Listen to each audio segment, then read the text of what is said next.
Hello friends, welcome to Akarsha entertainments. ఈనాటి మన ఎపిసోడ్లో యాజ్ యూజువల్ మనం వినబోతున్నాం super duper romantic story, funny love story. అదేంటో మీకు తెలుసు కదా, పెళ్లి కొడుకు లేచిపోయాడు. పెళ్లి కూతురు లేచిపోయింది అని చాలా చోట్ల విన్నాం, కానీ పెళ్లి కొడుకు లేచిపోయాడేంటబ్బా అని అప్పట్లో చాలా మందికి డౌట్ వచ్చిందబ్బా. నిజంగానే అంటే సూర్యదేవర రామ్మోహన్ రావు గారు ఈ స్టోరీని ఎంత బాగా రాశారంటే, అసలు మనం చదువుతుంటే అంటే పదాలు కొన్ని కొన్ని ఉంటాయి కదా! అంటే గ్రాంథికంలో రాస్తారు నవల్స్ అంటే. అలా కాకుండా జస్ట్ మనం చదువుతుంటే మనం ఒకరికొకరం చెప్పుకుంటున్నట్టే ఉంటుంది స్టోరీ కూడా. అంత ఈజీ వర్డ్స్‌తో అందరికీ అర్థమయ్యే విధంగా చాలా చక్కగా రాశారు. అండ్ మరి పెళ్ళికొడుకు లేచిపోయాడని ఎందుకు పెట్టాడు ఈ స్టోరీకి పేరు అన్నది మనం స్టోరీలోకెళ్తే గదా తెలుస్తుంది. ఇప్పుడు నాకు కూడా కొత్తే. నాకు కూడా ఏం తెలీదు. సో చూద్దాం. ఎందుకు లేచిపోయాడో, ఏమైందో, ఆ కారణాలేంటో ముందు ముందు మనకు కూడా తెలుస్తుంది. సో, చూద్దాం ముందు ముందు ఏం జరుగుతుందనేది. అండ్ నేను రెగ్యులర్‌గా నేను చెప్పేదే ప్రతి ఒక్క సబ్‌స్క్రైబర్‌కి థాంక్ యూ సో మచ్. అయితే నిన్న, మొన్న హ్మ్. ఈ ఎపిసోడ్ మీ దగ్గరికి ఎప్పుడొస్తుందో నాకు తెలీదు. అంటే నేను చెప్తున్నాను కదబ్బా! ఎప్పుడు నేను రెగ్యులర్‌గా వేరే ఛానెల్స్‌కి కూడా వర్క్ చేస్తూ ఉంటానని. సో, నా ఛానెల్‌లో అంటే ఇది మన పర్సనల్ కదా! సో, ఫస్ట్ మనం ఎవరికైతే కమిట్మెంట్ ఇచ్చామో, అంటే ఎవరి దగ్గరైతే మనం జాబ్ చేస్తున్నామో వాళ్ళకి వాళ్ళ కంటెంట్స్ మనం అప్పజెప్పామనుకోండి, ఈ మన ఛానెల్‌దేంటంటే మనం ఫ్రీ టైమ్‌లో మనం నెమ్మదిగా చేసుకోవచ్చు.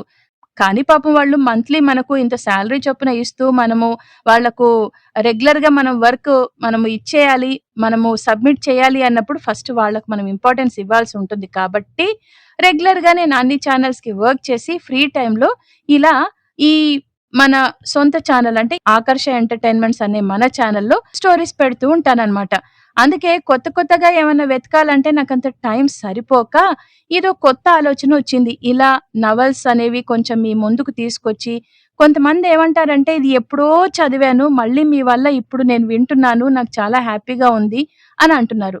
కాబట్టి దీన్ని రెగ్యులర్‌గా ఏదో మనం ఆహ్, ఇదేంటి రాముడు మంచి బాలుడు, అశోకుడు చెట్లు నాటించాడు ఇలా ఏదో పుస్తకం చదివినట్టు కాకుండా జస్ట్ మనం అలా మాట్లాడుకుంటున్నట్టుగా ఆ టైప్‌లో తీసుకెళ్తూ మీకు నాకు ఇద్దరికి టైమ్ పాసింగ్‌గా ఉంటుందని చెప్పేసి, ఆ కొత్త ఆలోచనతో నేను ఈ ఈ విధంగా చెప్పడం స్టార్ట్ చేశాననమాట.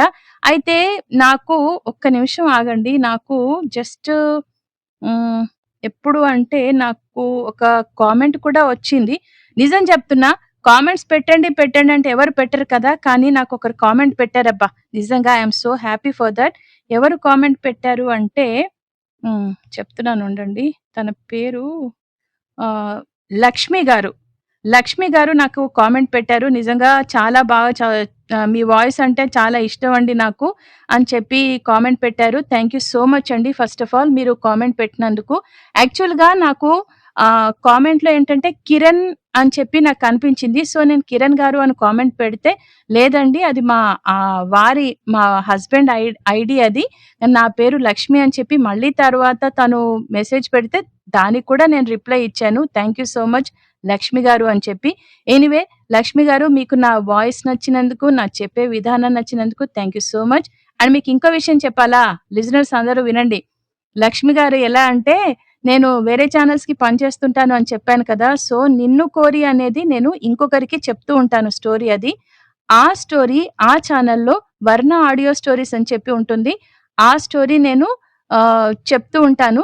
సో, అది విని తను నాకు కనెక్ట్ అయ్యారనమాట. అంటే ఆ ఛానెల్‌ని సబ్‌స్క్రైబ్ చేసుకొని, అందులో నేను కామెంట్ పెట్టేసరికి ఈ మేడం ఏంటంటే, నా నేను చెప్తున్నానని చెప్పి నా ఛానెల్‌ని కూడా సబ్‌స్క్రైబ్ చేసుకొని, మరి నా అంటే మన స్టోరీ ఇది వింటున్నారు.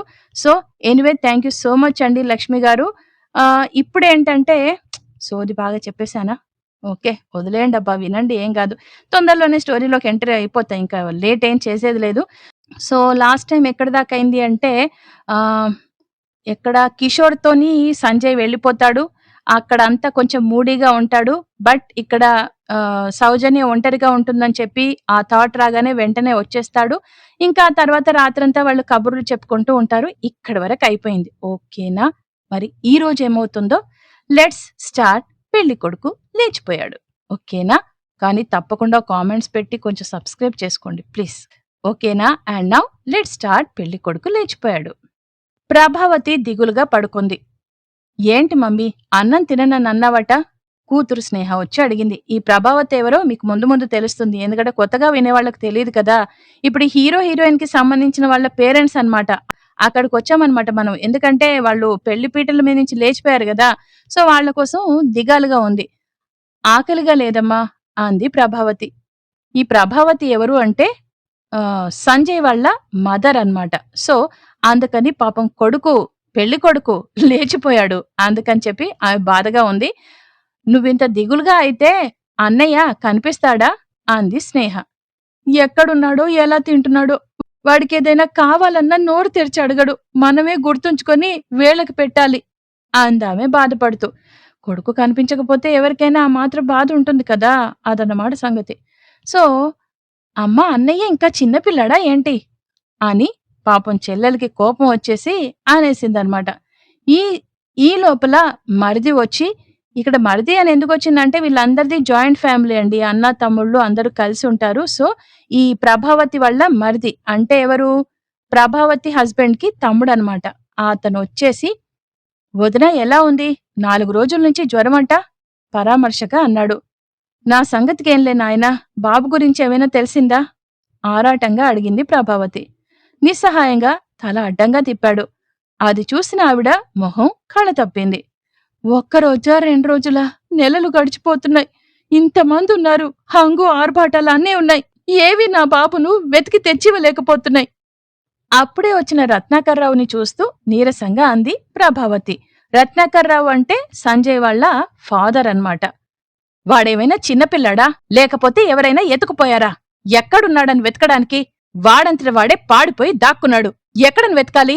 అక్కడికి మన మనుషులు సిటీలో 4 మూలలా వెతుకుతూనే ఉన్నారు. తనకే బాధేగా కొడుకు దూరమైనందుకు. అయినా పాపం ఆ బాధను దాచుకుంటూ ఇప్పుడు ఈమె ఏంటంటే ప్రభావతి ఏంటంటే ఎవరేం చేయలేకపోతున్నారని బాధగా అనేసరికి కాస్త కసురుకుంటూ అన్నాడు రత్నాకర్రావు. సిటీ దాటి మాత్రం వెళ్ళుండడు. వాడి ఫ్రెండ్స్ అంతా అక్కడే ఉన్నారు. అందరికీ చెప్పే ఉంచాం అని రత్నాకర్రావు తమ్ముడన్నారు. రాజగోపాలంతో గొడవ. పొలిటికల్ గా చాలా దెబ్బతీస్తున్నాడు రత్నాకర్రావు అన్నాడు చిన్నగా. ఏ అన్నయ్యా? ఆందోళనగా అడిగాడు తమ్ముడు. మన ప్రతిపక్షం వాడు రాజగోపాలాన్ని దువ్వుతున్నాడంట. నెక్స్ట్ ఎలక్షన్లో నా మీద పోటీ పెట్టడానికని. అదిగాని జరిగితే మనం మట్టి కొట్టుకుపోయినట్లే నిరాశగా అన్నాడు రత్నాకర్రావు. పాలిటిక్స్ అన్నాక రకరకాలుగా ఉంటాయి కదా. సో ఏ కాస్త అవకాశం దొరికినా గాని ఇంకొకళ్ళ మీద వాళ్ళ ప్రతాపం చూపించాలని చాలా మంది అలా ఎప్పటికీ ఎట్లా అంటే గోతికాడ నక్కల్లాగా ఎవరి వీక్ పాయింట్ ఎప్పుడెప్పుడు దొరుకుతుందా అని ఎదురు చూస్తుంటారు కదా. అలా ఇతనికి ఎవరికి రత్నాకర్రావు మీద ఏదో కొంచెం అలా ఒక వీక్ పాయింట్ దొరకబట్టుకొని అతన్ని ఓడించి ఎలక్షన్స్ లో గెలవాలని ఇతను పట్టు మీద కూర్చున్నాడనమాట. కొడుకు కనిపించటం లేదనే దానికన్నా పొలిటికల్ ప్రాబ్లమ్స్ వస్తాయని చూస్తున్న భర్తను చూడగానే మొదటిసారి ప్రభావతికి చిన్న అయిష్టత కలిగింది. నిజానికైతే పాపం ప్రభావతి రత్నాకర్రావు గారితోని చాలా రెస్పెక్టబుల్ గా అంటే ఆయన చెప్పిన మాట జవదాటకుండా ఉంటుంది. కానీ ఇక్కడ ఏంటంటే కొడుకు వెళ్లిపోయిన తర్వాత కూడా ఇంకా పాలిటిక్స్ గురించి మాట్లాడుతున్నాడని చిన్నగా కోపం వచ్చింది ఆమెకి. కానీ ఏమనలేదు, కామ్గా ఊరుకుందంతే. ఒక చూపు విసిరిందనమాట. అలా ఇట్లా కొంచెం అలుకగా చూస్తారే అలా ఒక చిన్నపాటి లుక్ ఇచ్చింది. కానీ అది రత్నాకర్రావు పట్టించుకోలే, వదిలేసేయండి అక్కడికి. ఇక ఇక్కడ మన వేరే సీన్. ఎక్కడ సీన్ వచ్చిందంటే ఇక్కడ మన హీరో హీరోయిన్స్ దగ్గరికి వచ్చేసామన్నమాట. ఉదయం 5:30కే లేచి జాగింగ్ డ్రెస్ వేసుకుని దగ్గరలో ఉన్న పార్క్ కి బయలుదేరబోతూ ఒక్క క్షణం ఏదో గుర్తొచ్చి సంజయ్ గది దగ్గరికి వెళ్లి డోర్ నాక్ చేసింది సౌజన్య. రెస్పాన్స్ లేదు. సౌజన్య మరలా నాక్ చేస్తూ కొద్దిగా తలుపు నెట్టి చూసింది. తెరుచుకోలేదు. లోపల గడియ వేసి పడుకున్నట్లుంది. మళ్ళీ గట్టిగా నాక్ చేసింది. కొద్ది క్షణాలు గడిచిన తర్వాత తలుపులు తెరుచుకున్నాయి. ఎదురుగా సంజయ్. నువ్వు మీ ఆఫీస్ నుంచి క్రాస్ రోడ్స్ లోని ఓడియన్ థియేటర్లోకి వచ్చేయి. నేను మా ఫ్యాషన్ సెంటర్ నుంచి అక్కడికి వచ్చేస్తాను అంది సౌజన్య. ఓడియన్లో ఏముంది అని అడిగాడతను. నువ్వే కావాలి అంది. నేను నీకు కావాలా? అమ్మో, అది కుదరదు. నాకు మా షరోన్ ఉందిలే అన్నాడు సంజయ్ సిన్సియర్గా. చాలే బడాయి. అలా అయితే నాకు మా ప్రసాద్ ఉన్నాడు. అంతకంటే సిన్సియర్‌గా అంది సౌజన్య. బిస్కెట్‌ల ప్రసాదమా? అన్నాడు సంజయ్ నవ్వుతూ. మరదే నాకు చిరాకు తెప్పించేది. బిస్కెట్‌ల ప్రసాదేంటి? పైగా ప్రసాదమా ఏంటి? గుళ్ళో భక్తులకు పెట్టే ప్రసాదంలా. ఉత్తి ప్రసాదను బావుంటుంది అంది సౌజన్య కోపంతో. కాస్తలా కొంచెం అలా ఏమంటారు చిడాయించడం అంటారే, అలా సంజయ్ ఎప్పుడూ సౌజన్యం చిడాయిస్తూ ఉంటే ఆమెలో వచ్చే ఆ కోపం, అలుక, ఆ విసుగు అవన్నీ చూస్తుంటే సంజయ్‌కి చాలా ఇష్టం అనమాట. సో, అందుకని ఎప్పుడలా చిన్న చిన్నగా ఏడిపిస్తూ ఉంటాడు. సరే, అలాగే ఇక నుంచి ఒత్తి ప్రసాద్ అని పిలుస్తా అన్నాడు సంజయ్. నవ్వును పెదాల మాటున దాచుకుంటూ నిన్ను అంటూ చేతికందిన చీపురుకట్ట తీసుకుని అతని వైపుకి దూకింది. సారీ సారీ సారీ అన్నాడు సంజయ్. కొంచెం శాంతించింది సౌజన్య. మగాణ్ణి కాని మొగుణ్ణి కాని మొగుడైన మగాణ్ణి కొంగుకు కట్టేసుకుని తన మాటే నెగ్గించుకోవాలని చూసే ఆడోళ్ళు నాకు చెడ్డ చిరాకు అన్నాడు సంజయ్. ఆహా, సరే సరే, ఇప్పుడు ఈ అభిప్రాయం ఎందుకు చెప్పినట్లో అర్థం కాక అడిగింది సౌజన్య. నేనిందుకే పీటల మీద నుంచి లేచిపోయొచ్చింది ఉక్రోషంగా అన్నాడు సంజయ్. ఫలానా అభిప్రాయం ఎందుకు వ్యక్తం చేసినట్లు అని అడిగినందుకా అని. అయినా జరగని మన పెళ్లికి ముందు మనం ఎప్పుడు కలుసుకున్నాం? కలవనప్పుడు నీతో మాట్లాడే అవకాశం నాకెప్పుడొచ్చినట్లు ఆరాగా అడిగింది సౌజన్య. నువ్వు పెద్ద కన్ఫ్యూజన్ మాస్టర్వి. నేనసలు మాట్లాడాలనుకున్నది మర్చిపోయేలా చేస్తావు నువ్వు. అమ్మో, నీకు ఎక్కువగా మాట్లాడే అవకాశం ఇవ్వకూడదు. ఓడియన్లో ఆడుతున్న నువ్వే కావాలి అనే సినిమాకి వెళ్ళాలని కాదు నువ్వనాల్సింది. సాయంత్రం సినిమాకి వెళ్దామా అని అడగాలి నువ్వు. అప్పుడు నేను సరే అని అంటే ఏ సినిమాకి వెళ్దాం అని నువ్వడగాలి. అలా కాకుండా ఫలానా థియేటర్కొచ్చేయి, అక్కడికొస్తాను, ఫలానా సినిమా చూసేద్దాం అనడం తప్పు. అదే నియంతృత్వం. అంటే మగాళ్ళని పెళ్ళాంచాటు మొగుళ్లలాగా మార్చే కుట్ర. ఇలాంటిదేదో మొదలవుతోంది. ఆయాసపడుతూ ఆమెకి మాట్లాడే అవకాశం ఇవ్వకుండా బడా బడా బడా బడా బడా మొత్తం మనసులో ఉన్నది మొత్తం అనేశాడనమాట సంజయ్. సౌజన్య కొద్ది క్షణాలు ఆలోచించి సారీ, నువ్వే చెప్పు, ఏ సినిమాకి వెళ్దాం అంది సౌజన్య. ఇదిగో ఇది, ఈ పద్ధతి బావుంది.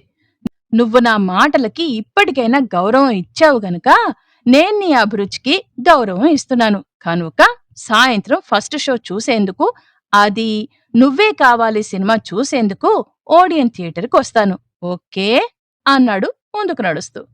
థ్యాంక్యూ అంది సౌజన్య. అతను ఆఫీస్కి వెళ్ళిపోయాడు. ఆ వెంటనే సౌజన్య కూడా తన ఆఫీస్కి వెళ్ళిపోయింది. అక్కడితో ఆ చాప్టర్ క్లోజ్ అయిపోయిందనమాట. తర్వాత నెక్స్ట్ ఏమైంది? సాయంత్రం అయింది. సరిగ్గా అదే రోజు సాయంత్రం 5 అవుతోంది. హరగోపాలం, వేణుగోపాలం వీళ్ళిద్దరూ బ్రదర్స్ అన్నమాట. ప్లస్ వారి బృందం. అంటే ఈ రౌడీ బ్యాచ్ అనొద్దులే పాపం. వాళ్ళ ఫ్యామిలీకి వాళ్ళు మంచివాళ్ళు, వీళ్ళ ఫ్యామిలీకి వీళ్ళు మంచివాళ్ళు. కాకపోతే అలా పెళ్లి చేసుకుందాం అనుకునే టైంకి వీళ్ళు పారిపోవడం వల్ల ఒకరికొకరికి శత్రుత్వం అలా మొదలైంది. కాబట్టి ఏదో వాళ్ళ బృందం అనే అనేసేద్దాం. ఓకేనా? వాళ్ళ బ్యాచ్ అనేద్దాం. హరగోపాలం, వేణుగోపాలం ప్లస్ వారి బ్యాచ్. జంట నగరాలు ప్లస్ హైదరాబాద్ మొత్తం వీధి వీధిని జల్లెడ పట్టినట్టు గాలించి గాలించి అలసిపోయారబ్బా. అయ్యగారు, ఓడియన్ సినిమా హాల్లో నువ్వే కావాలి సినిమా ఆడుతోందట. సూపర్గా సక్సెస్ అయిన బొమ్మట. చూద్దామండి నసుగుతూ అన్నాడు ఆ బ్యాచ్లో ఉన్న ఒక అనుచరుడు. సరే పదండి అన్నాడు హరగోపాల్. జీప్ ఓడియన్ థియేటర్కేసి బయలుదేరింది. చూసారా, ఇలా ఎటో ఎటో ఎటో పోతున్న దారులన్నీ అనుకోకుండా అక్కడొక చోట కలుస్తాయి. ఆ తర్వాత అంటే కథని ముందుకు సాగించటానికి ఇలాంటి టెక్నిక్స్ అన్నీ ఉంటాయన్నమాట. వాళ్ళిద్దరూ అటు సాయంత్రం అయితే నువ్వే కావాలి మూవీకి వస్తున్నారు. ఎవరు? సంజయ్, సౌజన్య. అంటే వాళ్ళని వెతికే ఈ గ్యాంగ్ ఉంది కదా, వాళ్ళందరూ కూడా అదే సినిమాకి వెళ్ళిపోయారనమాట. చచ్చి చెడి అదే రోజు వెళ్ళాలా? తర్వాత రోజు వెళ్ళొచ్చు కదా. ఆహా, అదే రోజు అటు వాళ్ళు వచ్చారు, ఇటు వీళ్ళు వచ్చారు. మరి కనపడతారా లేదా, పట్టుకుంటారా పట్టుకోరా, ఇప్పుడు మనం చూసేద్దాం. సారీ, వినేసేద్దాం. అదే రోజు సాయంత్రం 5:15 అవుతోంది. 5:15 అవుతుంది. రత్నాకర్రావు మనుషులు సంజయ్ కోసం తిరిగి తిరిగి పాపం అలసిపోయారు. ఎంతని తిరుగుతారు? ఎవరికైనా కాళ్ల నొప్పులు. పోని బండిలో తిరిగినా గాని పెట్రోల్ ఒడిసిపోతుంది. సో, ఎంత బండిలో తిరిగినా గాని ఒక అలసటంటూ వస్తుంది కదా! అలా వాళ్ళు అలసిపోయారనమాట. ఈ సంజయ్ బాబు దొరకరు. కొడుకుని తీసుకొని వెళ్ళకపోతే అయ్యగారు కాల్చిపడేస్తారు. ఏంటో ఈ గోల ఏం అర్థమై చావట్లేదు అన్నాడు పాపం అలసిపోయిన బ్యాచ్‌లో ఒకడు. అర్థం కావాలంటే మనం రిలాక్స్ అవ్వాలి. రిలాక్స్ అవ్వాలంటే ఓ మంచి సినిమా చూడాలి. ఏం సినిమా చూద్దాం? మరొకడన్నాడు. లేచిపోయొచ్చిన పెళ్ళికొడుకు గురించి మనం తిరుగుతున్నాం గనక ఏదైనా లవ్ సినిమా చూస్తే బావుంటుంది అని ఇంకొకడన్నాడు. అయితే ఓడియన్‌లో నువ్వే కావాలి ఆడుతోందట. యమ ప్రేమ సినిమా అట అది. దానికెళ్దాం అన్నాడు నాలుగోవాడు. చూసారా? చుట్టూ తిరిగి ముక్కెక్కడుంది అంటే రౌండ్‌గా చూపించి మనం చూపిస్తామే, అలా ఉంది ఇక్కడ పరిస్థితి. అటు అమ్మాయి వాళ్ళను వెతికేవాళ్ళు ఓడియన్ థియేటర్‌కే వచ్చారు. ఇటు అబ్బాయి వాళ్ళను వెతికేవారు ఓడియన్ థియేటర్‌కే వచ్చారు. హీరో, హీరోయిన్ కూడా బోర్ కొడుతుందని చెప్పి ఇటే ఎటు ఇదే థియేటర్‌కొచ్చారు. ఇక్కడ కామన్ పాయింట్ ఏంటో తెలుసా? బోర్ కొట్టడం. కదా! అందరూ అంతే మరి బోర్ కొట్టి సినిమాకొచ్చేసారు. అక్కడేమైతుందో, అక్కడ సీన్ ఎలా రసవత్రంగా ఉంటుందో, మన రైటర్ గారు ఎంత అద్భుతంగా రాసారో ఇప్పుడు మనం తెలుసుకుందాం. అందరూ దానికే ఒప్పేసుకున్నారు. ఆ వెంటనే జీప్ ఓడియన్ థియేటర్‌కేసి బయలుదేరింది. 5:45కి హరగోపాలం జీప్ ఓడియన్ థియేటర్‌లోకి ప్రవేశించింది. ఒక్కడు టికెట్స్ కోసం కౌంటర్ దగ్గరికి వెళ్ళాడు. అప్పట్లో ఇక్కడ 'నువ్వే కావాలి' మూవీ అంటే ఎప్పుడండి? నాకు ఇయర్ అంతా గుర్తులేదు కానీ, ఈ ఆన్‌లైన్ బుకింగ్స్ అంటూ అట్లా లేవు కదా! డైరెక్ట్ ఎళ్లి టికెట్స్ తీసుకోవడమే. ఎంత రష్ ఉన్నా గాని. కానీ ఒక విషయం తెలుసా? దాంట్లో ఒక మజా ఉంటదబ్బా! నేనెప్పుడూ అలా వెళ్ళలేదు. ఆ మజా ఏంటో నేను అంటే చవి చూడలేదు. ఎక్స్‌పీరియన్స్ చేయలేదు. లేడీస్ మెట్లా ఎక్స్‌పీరియన్స్ చేస్తామండి. జెంట్స్ అంటే ఏదో తొక్కుకుంటూ, అటు తిరిగి, ఇటు తిరిగి ఏదో సందులు గొంతులు తిరుక్కుంటూ మెగాస్టార్ చిరంజీవి సినిమా అయినా, విక్టరీ వెంకటేష్ సినిమా అయినా ఆడుతుంది అంటే ఖతం వెళ్లి సినిమా టికెట్లు అలా చేజిక్కించేసుకుంటారనమాట. కానీ ఇక్కడ మన లేడీస్ ఏంటి హాయిగా, దర్జాగా, టిప్ టాప్‌గా మంచి ఫ్రెష్‌గా డ్రెసప్ అయిపోయి ఓ మూలన హాయిగా కూర్చుంటాం. మగాళ్ళని అంటే మన అన్నయ్యో, తమ్ముడో, భర్తో లేపోతే ఎవరో మన వెంటొచ్చిన వాళ్ళని "పోరా తీసుకురాపో, టికెట్స్ తీసుకురాపో" అంటే పాపం నానా కష్టాలు పడి వాళ్ళు తీసుకొస్తారనమాట. సో, ఇక్కడ కూడా ఇక్కడేంటంటే వీళ్ళొస్తే ఆహ్, ఈ గ్యాంగ్‌లోంచి ఒకతను వెళ్ళాడు టికెట్స్ తీసుకురావడానికి. అదే చెప్తున్నా ఆన్‌లైన్ టికెట్స్ అంటే ఇక్కడిట్లా టెక్నాలజీ చూడండి ఎంత మారిపోయిందో. ఎంత రష్ ఉన్నా ముందు గనక మనం ఇక్కడ ఒక్క బటన్ మన మొబైల్‌లో నొక్కితే అక్కడ మనకు సీట్ రిజర్వ్ అయిపోతుంది. అప్పుడు అలాంటివి లేవు కాబట్టి కష్టాలు పడుకుంటూ టికెట్ కౌంటర్ దగ్గరికి వెళ్ళాడన్నమాట. 5:50కి సంజయ్ ఎక్కిన ఆటో ఓడియన్ థియేటర్‌లోకి ప్రవేశించింది. సంజయ్ ఆటో దిగి ఫేర్ ఇచ్చి టికెట్ కౌంటర్ వైపు హీరో గారు కూడా నడిచేశారు. టికెట్స్ తీసుకున్న హరగోపాలం అనుచరుడి వెనకే నిలబడ్డాడు సంజయ్. ఇక్కడ నిజంగా ఇది గనక సినిమా లెవెల్‌లో చూపిస్తే వెనకాల ఒక టెన్షన్‌తో కూడిన మ్యూజిక్. నేను ఆ మ్యూజిక్ ఇవ్వలేను కాబట్టి మీరలా ఇమాజిన్ చేసేసుకోండి. ఇక హీరో అంటారా? మీకెవరి ఫేస్ నచ్చితే మీ ఫేవరెట్ హీరో ఎవరుంటే వాళ్ళ ఫేస్ ఊహించేసుకోండి. ఆ టికెట్ కౌంటర్‌లో నిలబడి ముందేమో పట్టుకునే అంటే వాళ్ళ కోసం వెతికే మనిషి, వెనకేమో హీరో. వీడు చూస్తాడా? హీరో చూస్తాడా? ఎలా తప్పించుకుంటాడని మనకిక్కడ గుండెల్లో రైళ్లు పరిగెడుతుంటాయి. అక్కడ మ్యూజికే సగం మనకలా టెన్షన్ పుట్టించేలా చేస్తుంది. కానీ ఆ సీన్ ఇక్కడుండదు కాబట్టి మీకు మీరే ఇమాజిన్ చేసేసుకోండి. 5:50కి సంజయ్ ఎక్కిన ఆటో ఓడియన్ థియేటర్‌లోకి ప్రవేశించింది. సంజయ్ ఆటో దిగి ఫేర్ ఇచ్చి టికెట్ కౌంటర్ వైపు నడిచాడు. టికెట్స్ తీస్తున్న హరగోపాలం అనుచరుడి వెనకే నిలబడ్డాడు సంజయ్. చూస్తాడా? చూడడా? అదే తెలుసుకుందాం ఇప్పుడు. అయితే తన ముందే ప్రమాదం పొంచి ఉందని అతను గ్రహించలేదు. ఎవరికి తెలుసు?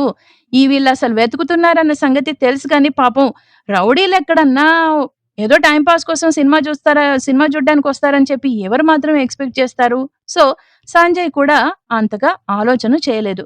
అతని చూపులు మెయిన్ గేట్ వైపు ఉన్నాయి. సౌజన్య కోసం ఎదురు చూస్తున్నాడు. ఆఫీస్ నుంచి డైరెక్ట్‌గా థియేటర్‌కొస్తానంది గదా! అలా అన్నమాట. హరగోపాలం అనుచరుడు టికెట్స్ తీసుకొని కౌంటర్‌లోని వ్యక్తి ఇచ్చిన చిల్లర తీసుకొని లెక్క పెట్టుకుంటున్నాడు. ఉన్న చోట నుండి అసలు కదలటం లేదు. టికెట్స్ తీసుకున్నావుగా పక్కకి వెళ్ళొచ్చు గదా! కసురుకున్నాడు సంజయ్. ఇతనెవరో అతనికి తెలీదు. సో, పక్కకు వెళ్తే మిగతా వాళ్ళం మేము టికెట్స్ తీసుకుంటాం గదా! కొంచెం పక్కకెళ్ళి లెక్క పెట్టుకోవయ్యా అన్నట్టుగా చెప్పాడు. హరగోపాలం అనుచరుడు చివుక్కున తల తిప్పి సంజయ్‌ని చూసి ల్యాండ్ మైన్ మీద కాలేసిన వాడిలా బిగుసుకుపోయాడు. అయ్య బాబోయ్! వెతకపోయిన తీగ కాలికి తగిలిందన్నట్టు సినిమా కోసం వస్తే ఏకంగా మొత్తం పిక్చర్ అంతా ఇక్కడే కనపడిపోయిందే అన్నట్టుంది. అక్కడున్న ఏది ఆ అనుచరుడు అంటే ఆ బ్యాచ్‌లోని ఒక గ్యాంగ్‌లోని ఒక అతని ఫీలింగ్ అన్నమాట. అతను ఎవరయింది సంజయ్‌కి తెలియకపోవడం వల్ల తను మామూలుగానే డబ్బు బుకింగ్ క్లర్క్‌కి అందించి 2 టికెట్స్ అన్నాడు. ఈలోగా హరగోపాలం అనుచరుడు పరుగు పరుగున జీప్ వద్దకు వెళ్లి జరిగింది మొత్తం చెప్పాడు. అమ్మాయి గారిని పెళ్లి చేసుకోకుండా లేచిపోయిన పెళ్ళికొడుకు కనిపించాడా? ఒక అనుచరుడు ఎంతో ఆశ్చర్యపోతూ అడిగాడు. అవును అన్నాడు అనుచరుడు. వేసేద్దామా? మరో అనుచరుడు ఆవేశపడ్డాడు.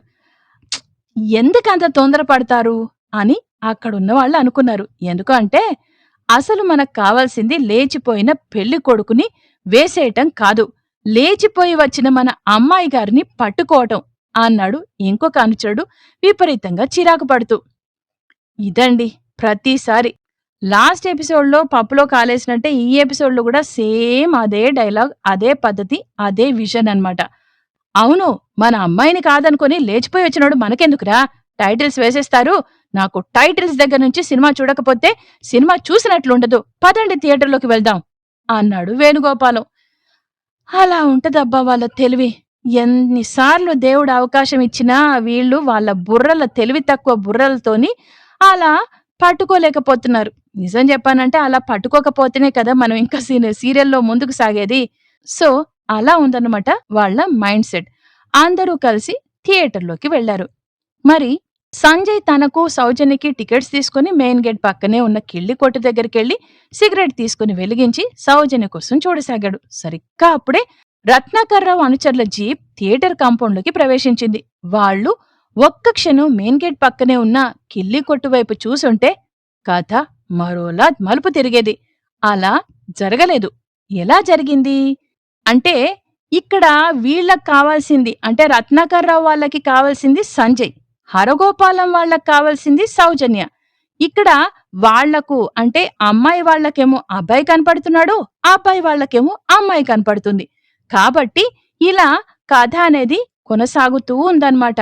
ఒకవేళ కిళ్ళి కొట్టు దగ్గర సంజయ్ని గనక ఈ రత్నాకర్రావు బ్యాచ్ గనక చూసుంటే మాత్రం అంతే, ఫినిష్, ఈజీగా అతన్ని పట్టుకునేవారు. కానీ అలా జరగలేదు. ఎలా జరిగింది, ఏం జరిగింది అనేది తెలుసుకోవాలంటే ఖచ్చితంగా నెక్స్ట్ ఎపిసోడ్ వరకు వెయిట్ చేయాల్సిందే. సాధ్యమైనంత తొందరలోనే పెట్టడానికి ట్రై చేస్తాను. ముందుగానే చెప్పాను, వేరే వేరే ఛానల్స్ కి చెప్పటం వల్ల కొంచెం అలా డిలే అవుతుందని. ప్లీజ్ నన్ను భరించండి. మీ సబ్స్క్రైబర్స్ ఎవరెవరైతే ఉన్నారో అందరూ కూడా సబ్స్క్రైబ్ చేసుకుంటున్నారు. మళ్ళీ ఒక రోజు అలా నేను పెట్టకపోయేసరికి అబ్బా ఏముంది బాబు ఇది అసలు ఈ ఛానల్లో అసలు ఏం రావట్లేదని చెప్పి అన్సబ్స్క్రైబ్ చేసుకుంటున్నారు. అలా కాకుండా ఏదో మీ మొబైల్లో మూల పడుంటుంది కాబట్టి అలాగే ఉంచండి. No tension. నా ఛానల్ అనేది అసలు ఆగదు. కొంచెం ముందు వెనుక అలా వచ్చేస్తుంది అంతే. సో నెక్స్ట్ ఎపిసోడ్ ఏంటి అనేది మనం చూడాలి, వినాలి అనుకుంటే మరో ఎపిసోడ్ కోసం వెయిట్ చేయాలి. అప్పుడు మీ ముందుకొస్తుంది కొత్త ఎపిసోడ్ తోని మీ Saritha. Until then take care and have a nice day.